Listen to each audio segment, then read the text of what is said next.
मंगळारा फातोर्डेर वीज मंत्री पांडुरंग मडकयकाराक ब्रेन स्ट्रोक आयिल्लो। मुंबयच्या कोकिलाबेन हॉस्पिटलात ॲडमिट केल्लो। मंगळारा सकाळी ताचेर सर्जरी जाली आनी ताका 3 दिसांच्या ऑब्झर्वेशना सकयल आयसीयूत दवरला। अजूनय मडकयकाराची भलायकी हुस्क्या भायर ना म्हूण हॉस्पिटलांतली सुत्रां सांगतात। बुधवारा सकाळी ताचो MRI काडिल्लो। शुद्धीर येतलो तेन्ना ताचेर फुडले उपचार। बुधवारा PWD मंत्री सुदीन ढवळीकार, खासदार विनय तेंडुलकार, मंत्री गोविंद गावडे, बीजेपीचो सदानंद शेठ तानावडे आनी मडकयकाराचे कार्यकर्ते मुंबय वचून आयले। GMCचो मेडिकल सुप्रिटेंडंट दोतोर शिवानंद बांदेकार मंगळाराच मुंबय गेल्लो।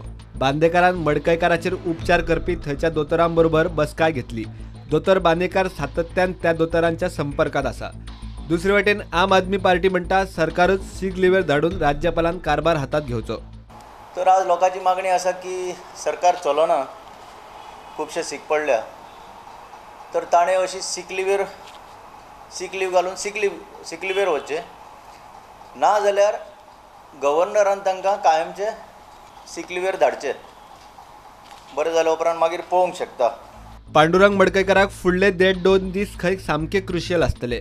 तो शुद्धीर आयल्या उपरांतूच ताचेर फुडले उपचार चालू जातले। Bureau report, prudent.